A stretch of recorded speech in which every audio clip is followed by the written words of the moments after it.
টঙ্গীতে তাবলিগ জামায়াতের অভ্যন্তরীণ বিরোধের জের ধরে সংঘটিত সংঘর্ষে ৩ জন নিহত ও শতাধিক আহত হওয়ার খবর পাওয়া গেছে। অভিযোগ উঠেছে, সাদপন্থীদের মধ্যরাতের আক্রমণে হঠাৎ পুরো পরিস্থিতি অস্থিতিশীল হয়ে পড়ে।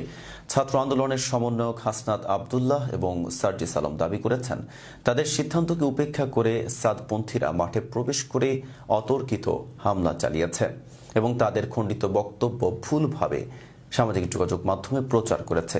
এ বিষয়ে ফেস দ্য পিপলের লাইভে এসে বিষয়টি স্পষ্ট করেছেন হাসনাত আবদুল্লাহ। এ বিষয়ে বিস্তারিত দেখুন রাকিবুল ইসলাম রোহিতের প্রতিবেদনে। বিশ্ব ইজতেমার ময়দানে সংঘর্ষের ঘটনার পর মাঠ নিয়ন্ত্রণে নিয়েছে সরকার। আলমীপন্থী ও মাওলানা সাদ কান্দুলভির অনুসারীদের কেউ মাঠে প্রবেশ করতে পারবেন না। সাদপন্থীদের হঠাৎ মধ্যরাতের আক্রমণে পুরো পরিস্থিতি অস্থিতিশীল হয়ে পড়েছে। জানা যায়, সাদপন্থীরা পূর্ব নির্ধারিত আলোচনার সিদ্ধান্ত উপেক্ষা করে সন্ত্রাসী কায়দায় ইজতেমার মাঠ দখলের চেষ্টা চালায়। মূলধারার তাবলিগের সদস্য সূত্রে জানা যায়, এই আক্রমণের পেছনে সাদপন্থীদের কয়েকজন শীর্ষ নেতার ইন্ধন রয়েছে। অভিযুক্তদের মধ্যে ডেইলি স্টারের সম্পাদক মাহফুজ আনামের আত্মীয় উসামা, সৈয়দ আনোয়ার আবদুল্লাহ এবং মুয়াজ বিন নূরের নাম উঠে এসেছে। অভিযোগ রয়েছে, তারা হামলার পরিকল্পনা ও বাস্তবায়নের নির্দেশ দিয়েছেন। জানা যায়, সাদপন্থী সমর্থিত সচেতন ছাত্র সমাজ প্রধান উপদেষ্টার কার্যালয় ঘেরাও এবং মাওলানা সাদের ভিসা ইস্যুতে বাসভবন ঘেরাও কর্মসূচি ঘোষণা করে।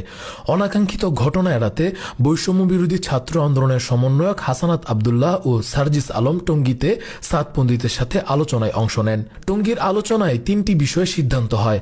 সাদপন্থীরা প্রধান উপদেষ্টার কার্যালয় ঘেরাও কর্মসূচি প্রত্যাহার করবে। মাওলানা সাদের ভিসা জটিলতা নিরসনে পুনরায় আলোচনা করে সিদ্ধান্ত নেওয়া হবে। 25 তারিখের মধ্যে তারা মাঠ ছাড়ার প্রতিশ্রুতি দেয়। সমন্বয়করা সাদপন্থীদের স্পষ্ট করে জানান, এই 3টি সিদ্ধান্ত চূড়ান্ত নয়। চূড়ান্ত সিদ্ধান্ত নেওয়া হবে কাকরাইলের শীর্ষ মুরব্বী ও উলামায়ে কেরামের সাথে আলোচনা করে। এই উদ্দেশ্যে তারা রাত 2টায় কাকরাইল উলামায়ে কেরামের সঙ্গে বৈঠকে বসেন। এরই মধ্যে সাদপন্থীরা আলোচনার খণ্ডিত কিছু ভিডিও সামাজিক যোগাযোগ মাধ্যমে ছড়িয়ে দিয়ে দাবি করে সমন্বয়করা তাদের মাঠে জোর করার অনুমতি দিয়েছেন। কিন্তু এই দাবি সাদপন্থীদের সাথে আলোচনায় হওয়া সিদ্ধান্তের সম্পূর্ণ বিপরীত এবং উদ্দেশ্যমূলকভাবে বিভ্রান্ত ছড়ানো হয়েছে। সিনিয়র নেতৃবৃন্দ রয়েছেন, তারা ছিলেন হেফাজতের যারা সিনিয়র নেতৃবৃন্দ, মাওলানা মাহমুদুল হক সাহেব, মাওলানা মাহফুজুল হক সাহেব, তারা ছিলেন, সকলে ছিলেন। আমরা যখন তাদের সাথে আলোচনা করছি, রাত 2টা থেকে 3টা যখন ক্রস করে যাচ্ছে, তখন এই আলোচনা চলাকালীন সময় আমাদের কাছে ফোন আসে। যখন আমরা জানতে পারি তাদের দিকে মুভ করছে, আমরা তাদেরকে স্পষ্ট করে বলি, আপনারা যদি সেদিকে মুভ করেন আমাদের আলোচনা চলাকালীন, তাহলে আপনারা আমাদের আলোচনাকে অসম্মানিত করছেন এবং আমাদের প্রতি যে শ্রদ্ধাটুকু রাখা উচিত আপনাদের, সেটুকু আপনারা রাখছেন না। এরপর সাদপন্থীদের পরিকল্পিত হামলায় 3 থেকে 4 জন মানুষ নিহত হয়েছেন এবং শতাধিক আহত হয়েছেন। অন্যদিকে ঘটনার পরিপ্রেক্ষিতে সাদপন্থীদের মিথ্যা প্রচারণার বিষয়টিও উঠে এসেছে। তাদের একজন মুফতির প্রচারিত খণ্ডিত ভিডিওতে দাবি করা হয় যে আলমীপন্থীরা সাদপন্থীদের মাঠে প্রবেশের অনুমতি দিয়েছেন। এখনো চূড়ান্ত সিদ্ধান্ত হয়নি, আপনারা ধৈর্য ধরুন, আমরা একসাথে মিটিং করে আমরা চূড়ান্ত সিদ্ধান্ত নিব। সুতরাং সেই পর্যন্ত কোনো আংশিক কোনো ভিডিও আপনারা ছড়ানো থেকে বিরত থাকুন। কোনো আংশিক কোনো ভিডিও ছড়ানোর কোনো প্রয়োজন নেই। এই বিষয়টি আমরা বলেছি, উনাদের উপস্থিতিতেই বলেছি।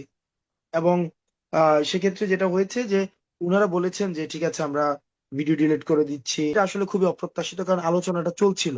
এক্ষেত্রে 2টা সমস্যা হয়েছে।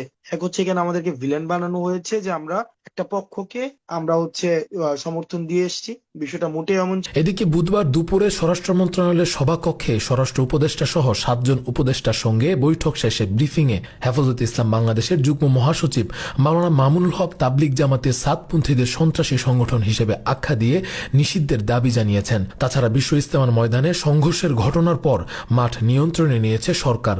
আলমীপন্থী ও মাওলানা সাদ কান্দুলভির অনুসারীদের কেউ মাঠে প্রবেশ করতে পারবেন না বলে সিদ্ধান্ত নেওয়া হয়েছে। ইসলামের স্বার্থে কোনো পক্ষকে উস্কানিমূলক বক্তব্য দেওয়া থেকে বিরত থাকার আহ্বানও জানানো হয়েছে। বিশৃঙ্খলা এড়াতে কাকরাইলে আলেমদের সম্মেলন এখনও চলমান রয়েছে।